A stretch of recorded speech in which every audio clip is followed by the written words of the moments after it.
You are not listening to this by accident. Something in you has been moving toward these words for a long time, circling them the way a migratory bird circles the coastline it once knew as home. You might call it timing or a random click or an algorithm's choice, but in the language of depth psychology, there is another name for such meetings: synchronicity, the moment when an outer event bends itself around an inner need. Your unconscious has been arranging this encounter long before you pressed play. For a long time, your life may have moved in what looked like balance. You woke to the same alarm, stepped into the same routines, wore the same expressions that made sense in your world. You played your part at the office, at the dinner table, in the dim light of your phone screen at night so consistently that even you began to mistake the part for the player. In Jungian terms, this role is the persona, the social mask that allows us to function, to be acceptable, to belong. It is not a lie. It is a partial truth, a curated version of you, shaped by what your environment could tolerate. The parts that did not fit that mask did not disappear. They sank. The anger you swallowed to keep the peace, the intuition you ignored because it made you inconvenient, the longings that did not match what you were supposed to want, each of these drifted downward into what Jung called the shadow. The shadow is not simply a basement of flaws. It is the repository of all that has been exiled from your conscious identity. Your boldness might be down there. So might your refusal, your erotic heat, your genius, your capacity to say no without apology. They live on in the dark, waiting. The psyche can tolerate this split between surface and depth for a time, often for years. But eventually, the shadow begins to knock. At first, the knocking is subtle, a vague restlessness, a boredom you feel guilty about, fatigue that sleep cannot fix. You notice you feel strangely absent, even while smiling, as if someone else were inhabiting your body and speaking with your mouth. Environments that once felt familiar begin to feel foreign, as though the colors have faded. You may find yourself asking quiet, dangerous questions in the middle of ordinary days. What if this is not my real life? What if I am nowhere in the life I've built? Around this time, the world itself may start behaving strangely.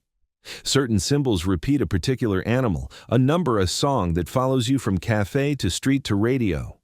A book falls open to the exact sentence that names what you could not articulate. A stranger's offhand remark echoes a thought you have been hiding from yourself. Jung would call this the self beginning to signal its presence. The self in his psychology is the deep organizing center of the psyche, the totality of who you are, not just what you have become, but what you were meant to become. When the self wants to be known, it speaks through patterns in your inner and outer life that feel charged with meaning. Your body often understands this before your mind does. Perhaps your skin feels too thin, the world too loud, the light too sharp. You notice a tightening in your chest each time you agree to something that secretly feels wrong, a heaviness in your limbs as you walk into familiar obligations. Sleep becomes haunted. You dream of old houses, flooded rooms, forgotten children, train stations where you never quite bored. These are not random images. They are how the unconscious speaks, presenting you with pictures of your inner situation. A flooded house may show how your feelings have overflowed their old boundaries. A lost child may be the part of you abandoned long ago so you could adapt. This is often the invisible beginning of individuation, the long, disruptive, profoundly sacred process through which a person becomes who they are in their deepest essence. Individuation is not about polishing the persona or becoming a better version of yourself according to cultural standards. It is about the gradual alignment of ego with self, of your conscious life, with the truth of your own center. It begins when the cost of staying adapted becomes higher than the cost of change, when the pain of continuing to betray yourself finally exceeds the fear of what will happen if you stop. At first, nothing dramatic may happen on the surface. No one announces that your life is about to turn. Yet, inside, small revolutions begin. A sentence catches in your throat when you are about to say yes, and instead, you hear yourself say softly, but clearly, I can't. You find yourself staring at your own eyes in the mirror longer than usual, noticing a depth there you do not recognize. You sense perhaps dimly that someone inside has been waiting for you, a quieter, older presence who will no longer consent to be edited out of your own existence. This presence is the beginning of your return. Something subtle begins to unwind in you during this threshold phase, though outwardly, your life may still look intact. You may continue showing up where you are expected, performing the small rituals of belonging you learned long ago. But inside, the architecture is shifting. The old scaffolding beliefs, roles, alliances no longer holds the same weight. This is the liminal period, a psychic twilight in which the persona thins and the unconscious rises. Jung often wrote that the unconscious does not invade the ego violently at first. It seeps in like fog, softening the edges of certainty until you realize you cannot see the road you have been walking on. In this dimness, you may feel a strange mixture of discomfort and possibility. You are pulled inward toward solitude, introspection, silence. Social gatherings drain you, small talk irritates you. Familiar conversations feel scripted. You begin withdrawing, though not in a dramatic way, rather as if your soul is gathering its forces for something deeper. Jung emphasized that withdrawal is not regression, it is incubation. Many transformations require descent into an interior winter, a period when the psyche consolidates energy for the journey ahead. You may experience this as fatigue, as the inability to pretend, as a longing for stillness that others mistake for disinterest. Dreams intensify during this liminal period. A woman dreams of wandering through a forest at dusk, hearing a stream she cannot find. Another dreams of an old woman offering her a candle, or a wolf watching from the shadows. These are archetypal images, expressions of the collective unconscious that illuminate the universal dimension of personal transformation. The forest is the symbol of the unknown psyche. The stream, the life force, the old woman, the ancestral feminine wisdom, the wolf instinct reclaimed.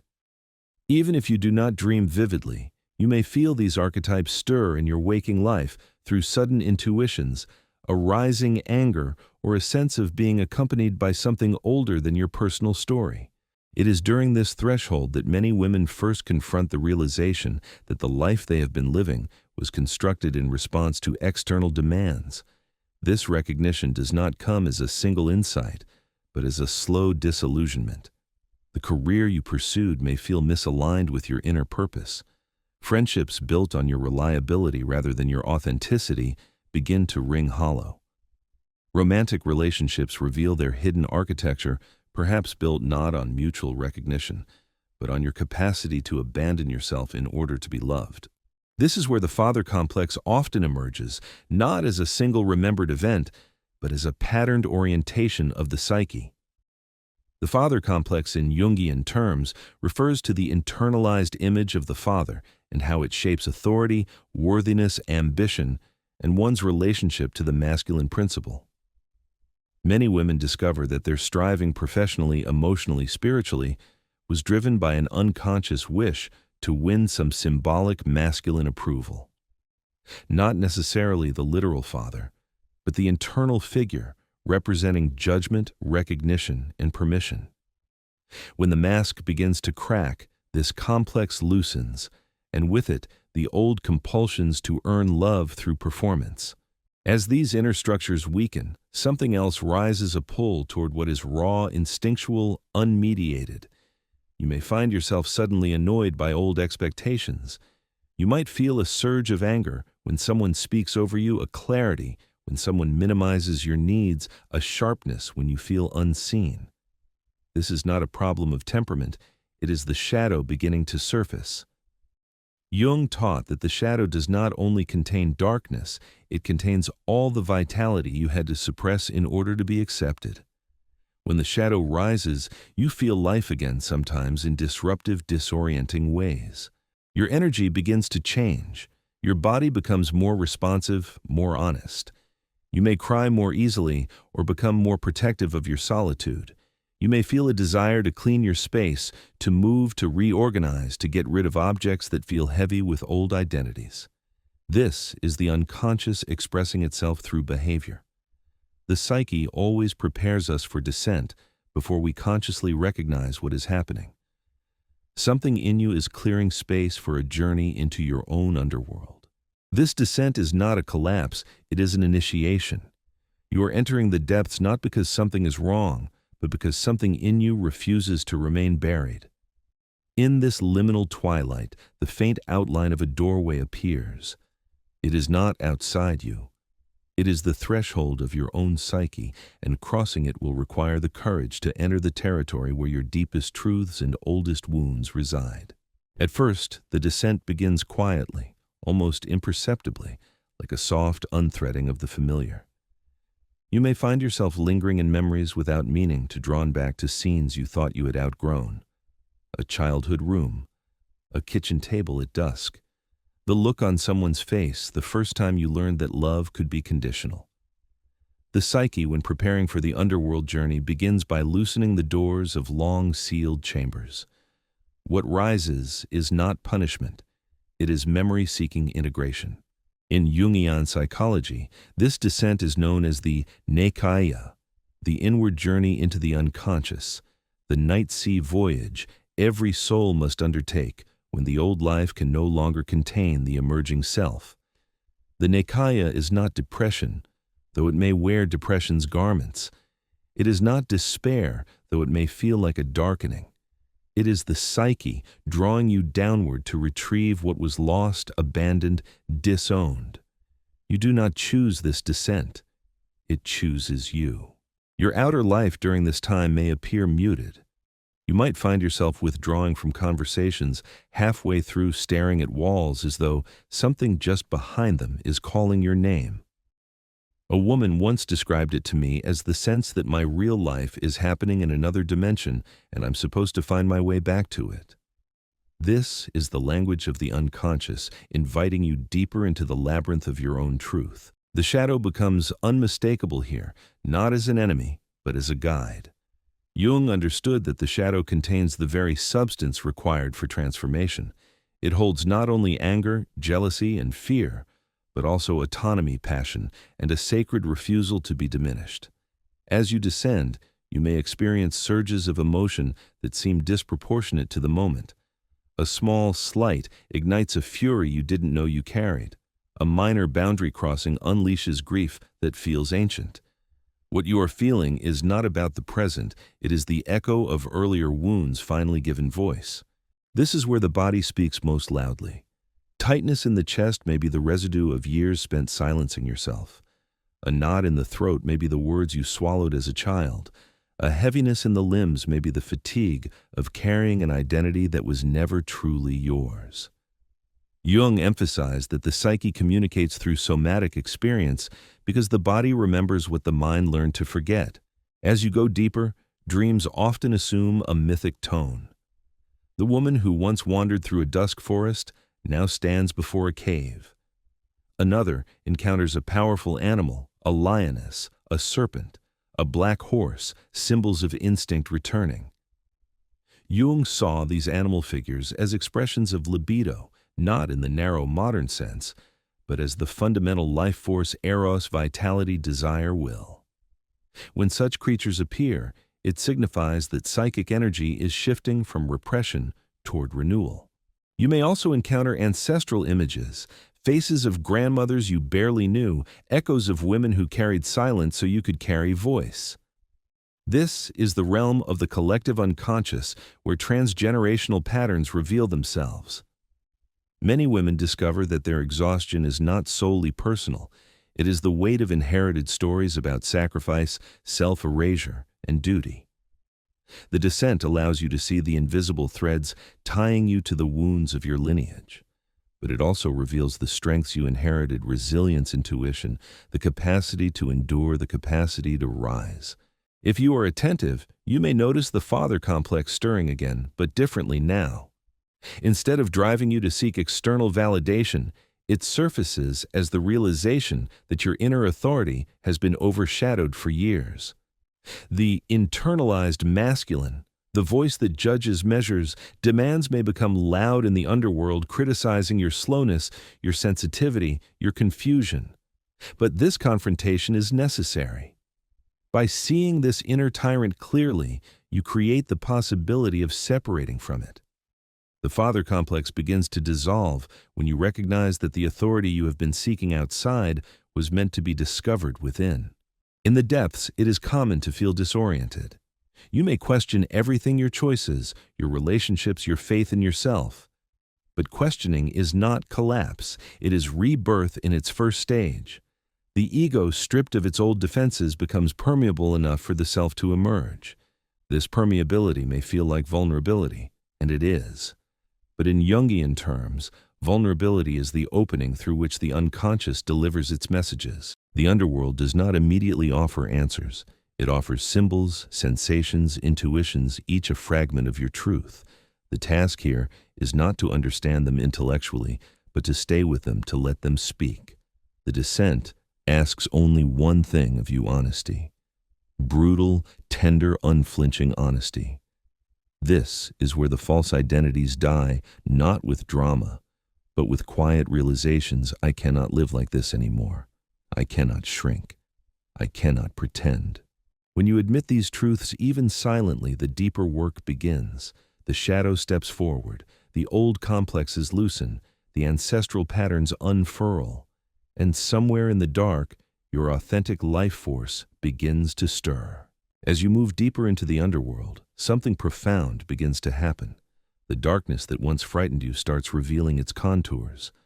What first felt like disorientation starts to feel like recognition, as though you are walking through a landscape you somehow remember.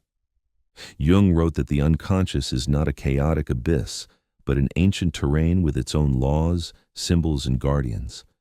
When you descend far enough, you realize you are not lost, you are being guided. One of the first guides to emerge is the shadow in its true form, not as a monster but as a mirror.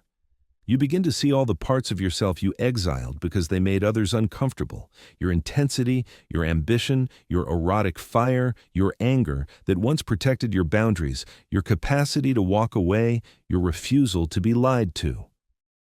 These qualities return not to punish you, but to be reclaimed. They rise with a rawness that can be overwhelming. You may find yourself startled by sudden clarity, realizing in an instant that a relationship is over, that a job is draining your soul, that a pattern you've repeated for years is no longer bearable. This clarity is the shadow reclaiming its rightful place in your psyche. Jung emphasized that integrating the shadow is not about taming its energies, but about coming into honest relationship with them. When anger arises now, it is not the destructive rage you feared. It is righteous, clean directive. It tells you where a boundary has been violated. When desire surfaces, it is not chaotic. It is a compass pointing toward what is alive. When ambition awakens, it is not vanity. It is the soul insisting on its potential. Amid this reawakening, dreams and waking intuitions begin to shift tone. The threatening animals in early dreams often become allies. The cave you once stood before may open, revealing underground rivers or chambers filled with ancient symbols. This is the psyche, showing that you have passed the initial threshold of fear and entered a deeper stage of initiation. Jung would say that the libido, your life force, has begun to move again, no longer trapped in the machinery of adaptation, but flowing toward authenticity. It is usually around this point that the feminine lineage, the collective ancestral feminine, begins to speak.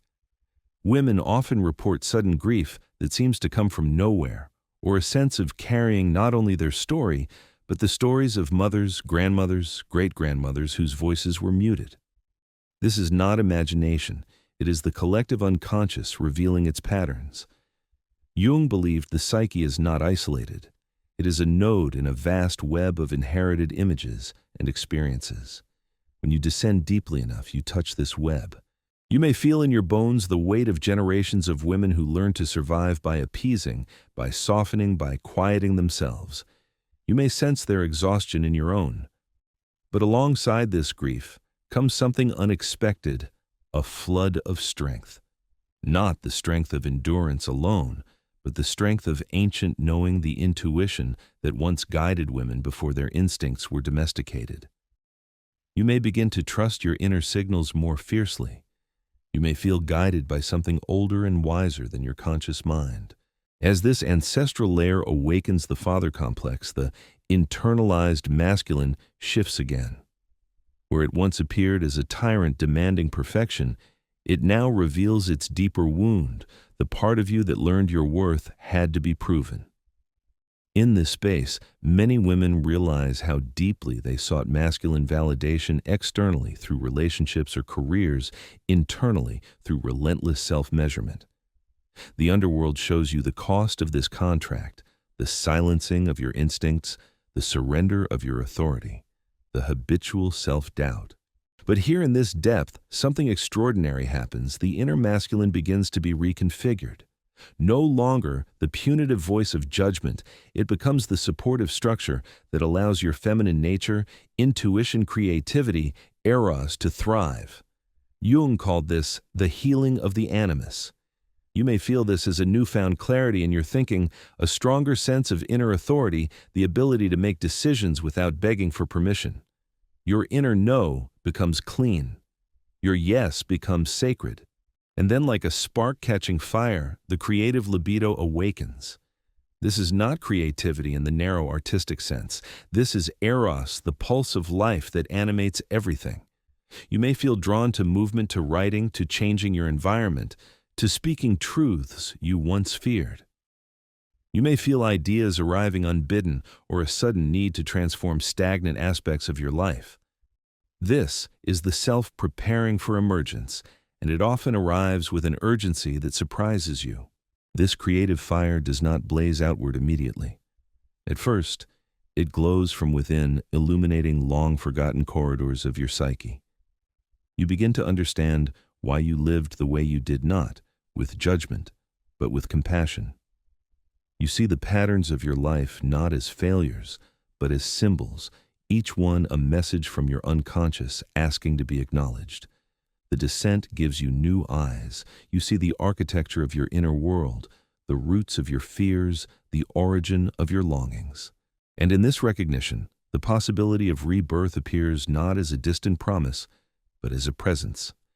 Something in you is gathering itself, preparing to rise, not as the person you were, but as the person who has walked through darkness and remembers her own light. As the energies of the underworld settle into coherence, you begin to feel the stirrings of an inner reorientation. What once felt like disintegration now reveals itself as reorganization. The old psychic architecture built from childhood necessity, cultural expectation, ancestral burdens has cracked enough for the self to emerge not as an abstract concept, but as a living center of gravity. Jung described the self as the organizing principle of the psyche, the axis around which meaning constellates. When it awakens, the ego is no longer the frantic manager of life, but a participant in a larger, wiser intelligence. This emergence is not dramatic. It is not a trumpet blast or a lightning strike. It is more like the quiet click of a lock you did not realize was binding you.